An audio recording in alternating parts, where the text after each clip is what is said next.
Hai adik-adik, kembali lagi dengan Kak Rina di online class 101. Kali ini kita akan belajar kelas 6 tema 5 di subtema 2 usaha di sekitarku. Di pembelajaran 1 kita akan belajar bahasa Indonesia, IPA dan IPS di halaman 63 sampai dengan 76. Nah, adik-adik untuk melihat video lain bisa klik di kanan atas videonya. Nanti akan ada rekomendasi playlist dan juga pembelajaran lain, tapi sesuai dengan judul ini ya. Kalau mau lihat yang lebih lengkap bisa klik di kolom deskripsi, nanti akan ada daftar playlistnya. Misalnya adik-adik mau lihat semua tema di kelas 6, berarti pilih yang ini. Klik linknya atau klik biru-birunya. Nanti kita akan masuk ke daftar playlist kelas 6. Nah, di sini misalnya adik-adik mau lihat kelas 6 tema 4 ya. Bisa klik di bagian ini, klik putar semua ya, lalu di sebelah kanan nanti akan ada daftar pembelajarannya. Ini dibuatnya berurutan, jadi adik-adik tinggal cari aja mau lihat subtema berapa, pembelajaran berapa, dan juga halaman berapa. Nah, di pembelajaran 1 subtema 2 tentang usaha di sekitarku ya. Ini ada Beni katanya, usaha apa saja yang ada di sekitarmu? Bagaimana usaha tersebut bermanfaat untuk dirimu dan juga orang lain di sekitarmu? Nah, yuk adik-adik kita amati gambar ini. Ini ada 3 gambar ya.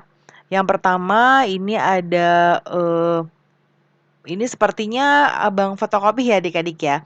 Jadi tempat fotokopi, ini tempat cukur, ini tempat bengkel ya, bengkel motor.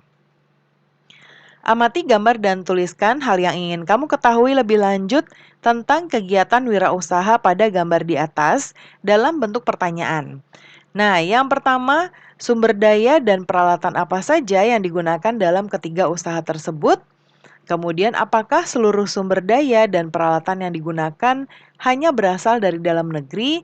Jelaskan. Dan yang terakhir, apakah ada peralatan lain yang didatangkan dari negara lain? Ya.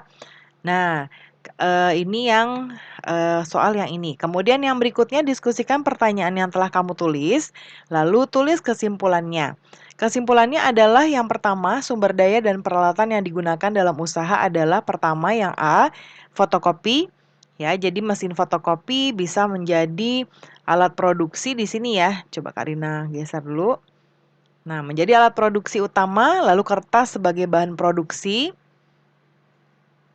Kemudian sumber daya manusia sebagai operator mesin fotokopi. Kemudian di bagian B pangkas rambut ya, ini mesin cukur dan gunting merupakan alat untuk memotong rambut. Lalu kursi menjadi tempat seorang pelanggan untuk duduk sebagai proses pemangkas rambut. Dan sumber daya manusia sebagai operator dari alat pemotong rambut. Lalu yang C ada bengkel, perkakas dan spare part sebagai alat dan bahan usahanya. SDM yang menggunakan seluruh perkakas digunakan memasang spare part ya. Kemudian yang nomor 2 sumber daya dan peralatan pertanyaan nomor 2 ya. Yang digunakan hanya berasal dari dalam negeri dan adalah sumber daya berasal dari dalam negeri ya. Sedangkan peralatan-peralatan yang digunakan dalam usaha fotokopi, pangkas rambut, dan bengkel perlu didatangkan dari luar negeri.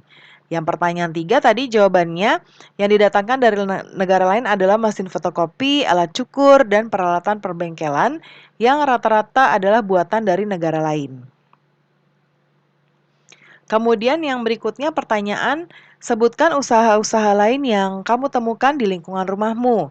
Nah, contohnya ini Karina buat contoh di sekitar Karina ya, ada warung makan, warung kopi, ada butik, toko alat tulis, konter pulsa, dan ada juga salon. Lalu apa manfaat yang kamu peroleh dari usaha-usaha tersebut? Manfaatnya adalah kita bisa mendapatkan hampir semua kebutuhan kita lebih dekat. Nah, kemudian perhatikan kembali gambar usaha fotokopi, pangkas rambut, dan bengkel sebelumnya. Sumber daya dan peralatan apa saja yang digunakan dalam usaha-usaha di atas.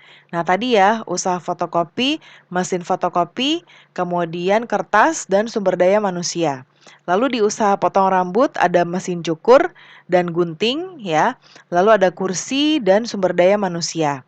Di bengkel, perkakas dan spare part, kemudian ada juga sumber daya manusia. Apakah seluruh sumber daya dan peralatan yang digunakan hanya berasal dari dalam negeri? Jelaskan. Nah, ini mirip dengan pertanyaan yang Kak Rina buat tadi ya. Jadi, kebanyakan mesin fotokopi, mesin cukur, dan perkakas bengkel merupakan barang buatan luar negeri.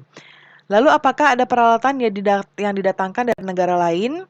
Nah, ini ada ya, yaitu mesin fotokopi, mesin cukur, dan perkakas bengkel.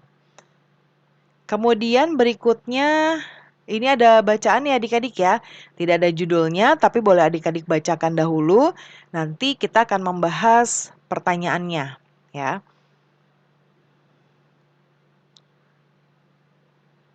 Nah, Karina lihat dulu di sini.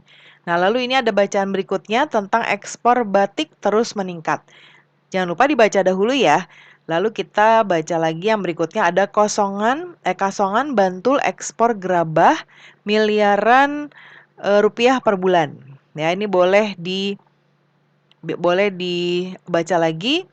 Nah, berikutnya kita akan jawab pertanyaan yang ini ya adik-adik ya, karena kita akan membahas soal-soalnya saja.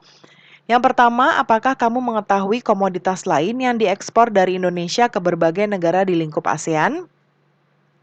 Di antaranya adalah kelapa sawit, tembakau, kopi, karet, teh, kakao, dan tebu.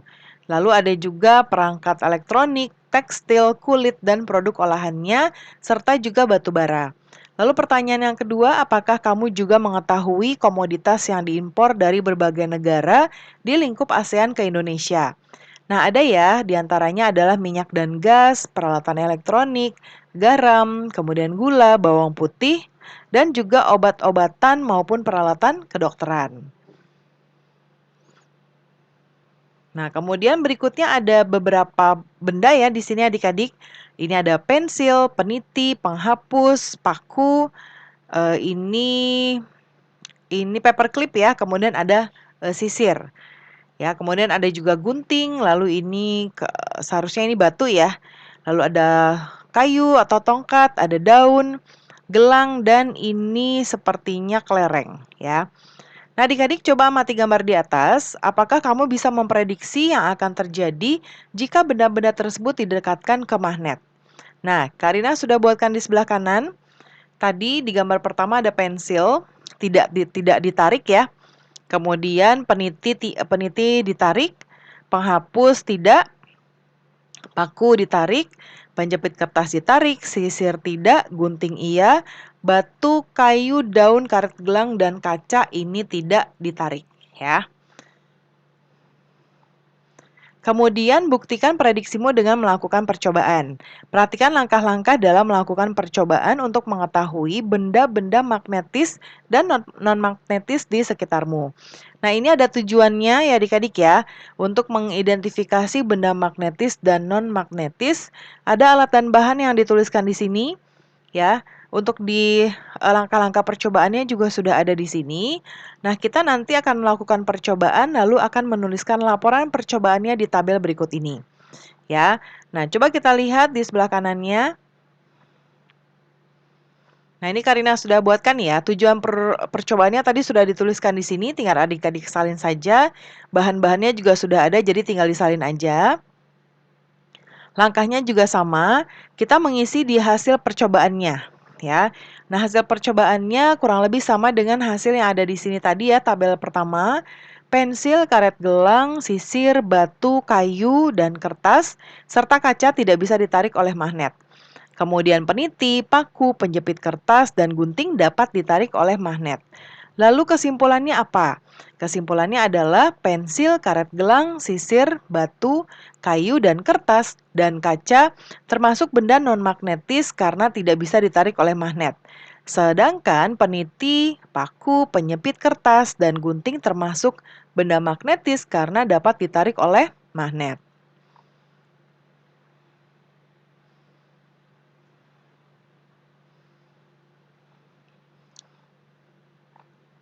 Nah, kita lihat tugas kita berikutnya ya. Nah, ini ada tugas di rumah, coba nanti disesuaikan dengan perintah Bapak Ibu Guru ya, adik-adik ya. Nah, sekarang kita akan ke bagian berikutnya. Nah, ini ya, apakah kamu mengetahui cara membuat daftar riwayat hidup?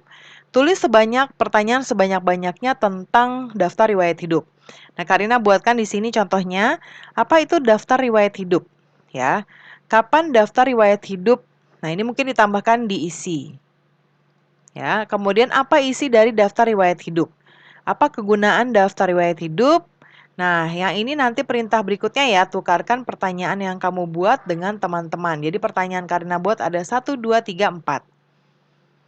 Kemudian berikutnya adalah ada teks bacaan ya tentang daftar riwayat hidup, boleh adik-adik bacakan. Ya, kemudian untuk membuat daftar riwayat hidup perlu data diri ya adik-adik ya, pengalaman kita. Mungkin kalau adik-adik masih sekolah boleh dicantumkan pengalaman berorganisasi. Ya, misalnya mengikuti eh, OSIS ya atau kegiatan ekstrakurikuler lainnya. Nah, pembelajaran kita sudah selesai ya adik-adik. Terima kasih sudah menonton sampai akhir. Mohon dimaafkan apabila ada kesalahan dalam perkataan maupun dalam materi yang diberikan. Sampai jumpa di pembelajaran berikutnya.